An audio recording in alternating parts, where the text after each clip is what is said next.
నాయకులు కార్యకర్తలు ఎందుకంటే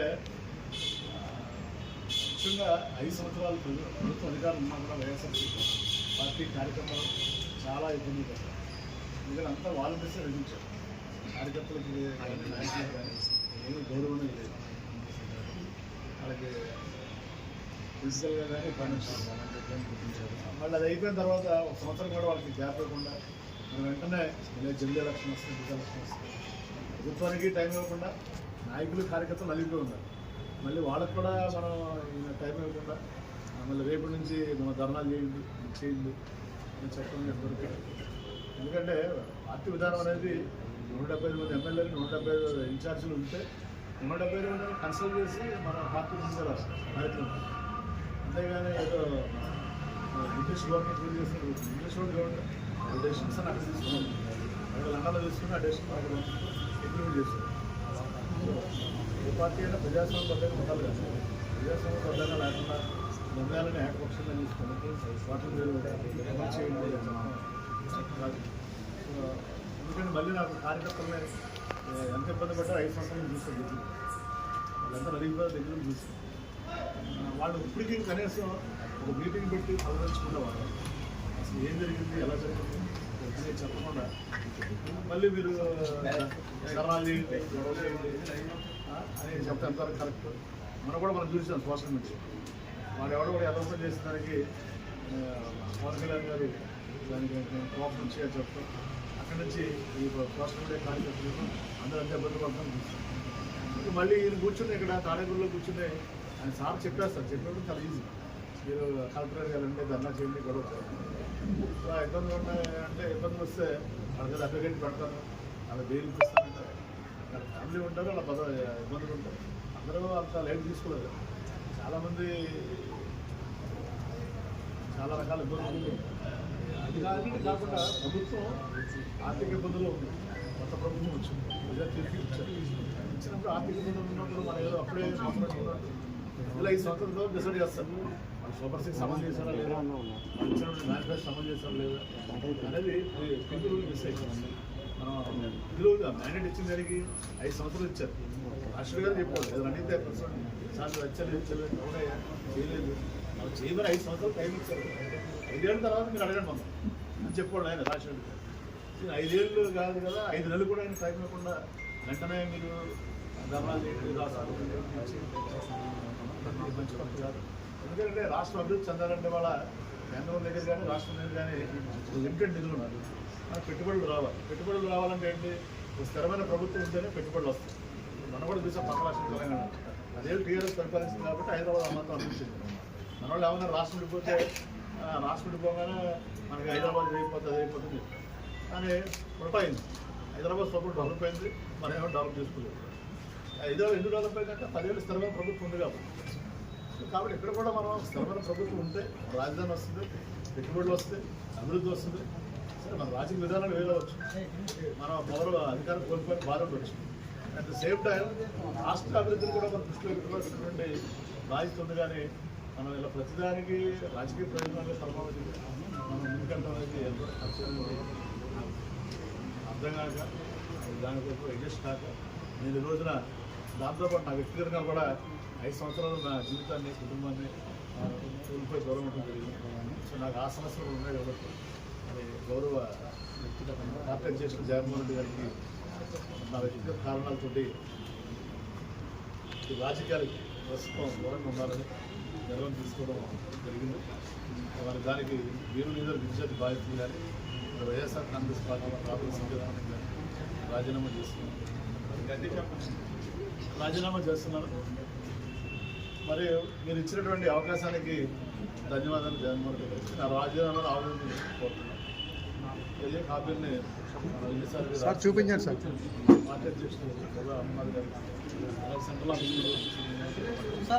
సార్ చూపించండి.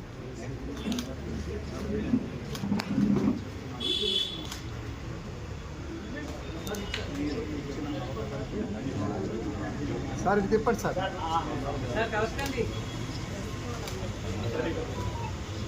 సార్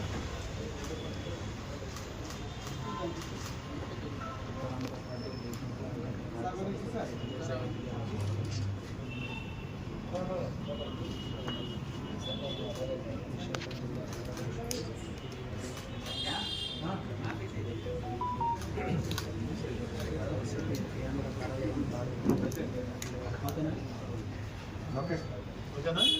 సార్ ఎంత గ్యాప్ తీసుకోవాలనుకుంటున్నారు సార్ మళ్ళీ నెక్స్ట్ దానికి రాజకీయాలు దూరంగా ఉంటారా లేకపోతే ఎలా ఏ నిర్ణయం తీసుకుంటారు అంటే అది కూడా ఉంది కదా సార్ పెద్ద ఎత్తున ప్రచారం. రాజకీయ దూరం కానీ ప్రజాసేవలో ఉంటాను. మీరు వేరే పార్టీలో మీరు అందుకే ప్రెస్ మీట్ కూడా పెట్టింది. యాక్చువల్ లెటర్ మీకు పంపించేయచ్చు. అనే మధ్యలో కొంతమంది మీరే ఇష్టం వచ్చినట్టు చదవగలుగుతున్నారు. దయచేసి నా మీద అసలే ఉండదు. Media is permanent, Avanthi Srinivasarao permanent. ఏదన్నా నా సంగతి ఓపెన్గా ఉంటారు, ట్రాన్స్పరెంట్ ఉంటారు. మీకు చెప్పే చేస్తాను. రోజు నాకు ఏ పార్టీలో చేసే ఆలోచన వాళ్ళు రాజకీయ నాకు వాళ్ళు మీరు వ్యక్తిగతంగా నా జీవితాన్ని కుటుంబ బాధ్యత అలాగే మా స్థాయి బాధ్యత చూస్తున్నారు. తర్వాత నేను ఎక్కడైనా నాకు కావాల్సింది ఏదో డబ్బు పదవి కాదు, గౌరవం కావాలి. గౌరవం ఎంత అక్కడ ఉంటాను నేను. కాబట్టి ఏదో అలాంటిది ఉంటే తప్పనిసరిగా ఫస్ట్ మా నాయకుడు రామకృష్ణ ఇచ్చాడు. రామకృష్ణ సార్ ఏదో దయచేసి తప్పనిసరిగా మీ అందరికీ చెప్తే నేను నిర్ణయం తీసుకుంటాను.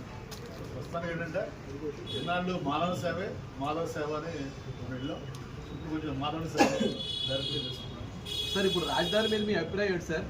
రాజధాని మీద, అమరావతి రాజధాని మీద మీ అభిప్రాయం ఏంటి? నీ అభిప్రాయం నా అభిప్రాయం ఉండదు. ప్రజల అభిప్రాయం మన అభిప్రాయం. గతంలో మీరు మాట్లాడారు రాకుండా ఉంటాయి ఎన్ని కాదు. నేనే అది కాదయ్యా, నేనే కొన్నాళ్ళు కూడా దూరం ఉందాం అనుకుంటున్నాను. చెప్తాను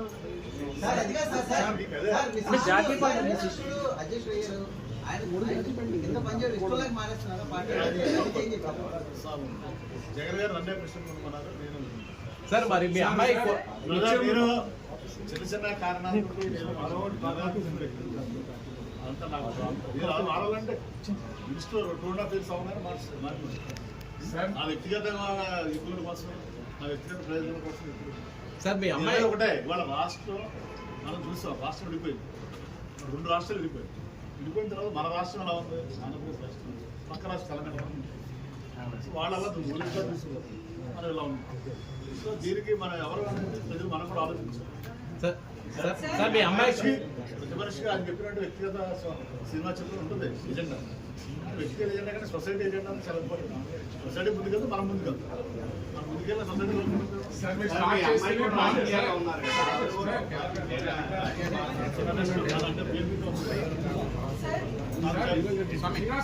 చెప్పండి మీరే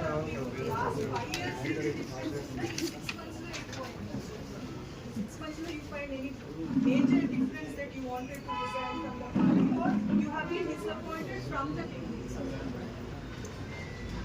Actually, madam, shall I speak in English? తెలుగులో చెప్పండి. ప్రజలు ఇక్కడ సిద్ధాంతాలు కాదు. ప్రజలు ఏం ఆలోచిస్తున్నారంటే ఒక నమ్మకం, విశ్వాసం, ఒక నాయకత్వం ఎన్నుకున్నప్పుడు ప్రజల ఆకాంక్షలకు అనుగుణంగా పనిచేస్తున్న బాధ్యత ప్రతి పార్టీ మీద ప్రతి నాయకులు ఉంది. ఆ ఆకాంక్షలను నెరవేర్చడం విఫలమైనప్పుడు వచ్చేటువంటి ఇబ్బందులు.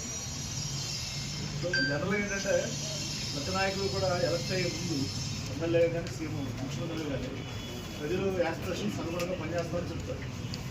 పనిచేస్తామని నమ్మిస్తాం. ఒకసారి ఆ సీట్లో కూర్చున్న తర్వాత ప్రజల ఆకాంక్షలు అనుగుణంగా మర్చిపోయి వాళ్ళ ఆకాంక్షలు అనుగుణంగా పనిచేస్తారు. దానివల్ల ఈ గ్యాప్ వస్తుంది. దానివల్ల ఈ ఫలితాల కారుబారు అవుతుంది. వచ్చిన తర్వాత కనీసం ఫలితాలు వచ్చిన తర్వాత కూడా మనం ఒక విశ్లేషణాత్మకమైనటువంటి ఉదరసాత్మకమైనటువంటి ఆలోచన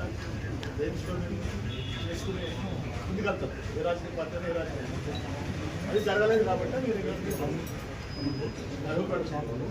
సార్ మీ ఓటమికి కారణం మీరు విశ్లేషించుకున్నారా సార్? ఓవరాల్ గా వైసీపీ ఓటమికి కేస్ స్టడీ చేయమని మేధావుల్ని మీడియా మీరు అంటే రోజుకు 16 గంటలు పనిచేసినప్పుడు మిమ్మల్ని ఎందుకు భీమిలి ప్రజలు ట్రస్ట్ చేయలేదు? అంటే మీ పర్సనల్ గా నా గురించి కాదు, ఓవరాల్ స్టేట్ చూసి 175 రూపాయలు చూసి సార్ బయట స్టాండ్లు ఖాళీ అయ్యాయి ఫ్లెక్సీలు. ఎప్పుడు సార్ మారుస్తున్నారు? మళ్ళీ ఏ పార్టీకి సంబంధం వస్తుంది? కొత్త ఫ్లెక్సీలు ఎప్పుడు సార్? అంటే ఎన్ని రోజుల్లో మినిమం? అంటే అందరూ అంటే పోసిపోతుంది అని చెప్పి చెప్తున్నారు సార్ జనరల్గా. సార్ కాదు సార్, అంటే జనరలైజ్గా ఈ సస్పెన్స్ అనేది బయట చెప్పుకుంటున్నారు. సబ్జెక్ట్ అయితే మీకు బాగా అర్థం అలా కాదు సార్, అంటే మీరు సార్ ప్రత్యక్ష రాజకీయాలు మీరు దూరం అయ్యి అది ఎన్ని టైం లైన్ పెట్టుకుని ఉంటుంది మీ వారసులను తీసుకొస్తున్నారని ఒక సమాచారం. అలాంటి ఆలోచన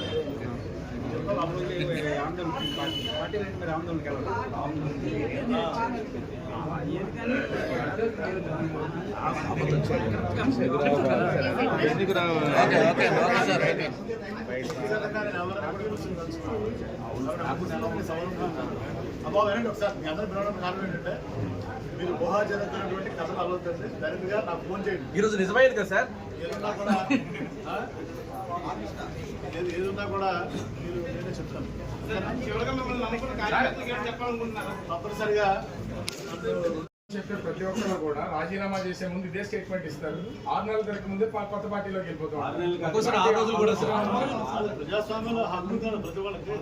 సార్ మీరు ప్రజాసేవలో ఉండాలని ఇప్పుడు చెప్పారు. లైఫ్ టైం ఒక ఛానల్ పనిచేస్తున్నాం. ఛానల్ మారట్లేదు. అంటే కదా సార్, ఏమైనా పార్టీ నుంచి ఆఫర్ వచ్చిందా సార్? సార్ సార్ అవంతి గారు సార్, శ్రీనివాస్ గారు పార్టీ చెప్తాను ఫ్యామిలీ ఒక్కటే సార్, మీ వెనక కొన్ని లక్షల మంది పబ్లిక్ వాళ్ళు ఉంటారు కూడా మారుతారు. సార్, ఒకటి సముచితమైన గౌరవం సంబంధించిన అంశం ఏదైనా మీరు దృష్టిలో పెట్టుకున్నారా? సరైన గౌరవం లేదంటారు. ఏమండి నేను అన్ని తర్వాత చెప్తాను. మనం ఇవ్వడే కదా బిగిన్ చేసింది. అన్ని ఒక రోజు కూడా ఎక్స్పెక్ట్ చేయడం. ఈ రోజున వైఎస్ఆర్సీపీ పార్టీ రాజీనామా చేస్తున్నాం. కార్యకర్తలు, పెద్ద నాయకులు, ప్రతి అభిమానికి కూడా టీవీ వాళ్ళకందరికీ కూడా పేరు పేరున హృదయపూర్వక నమస్కారం, ధన్యవాదాలు. తీసుకున్నప్పుడు వాళ్ళకి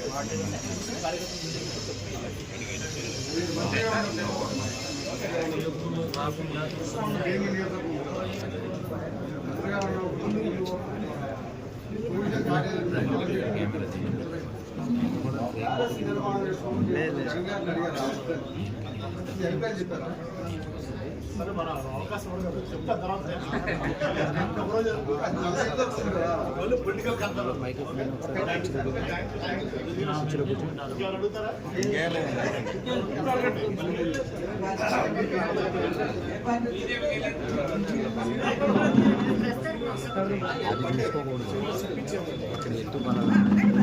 సార్ సార్ సార్ 6 నెలల కూటమి పాలన ఎలా ఉంది సార్?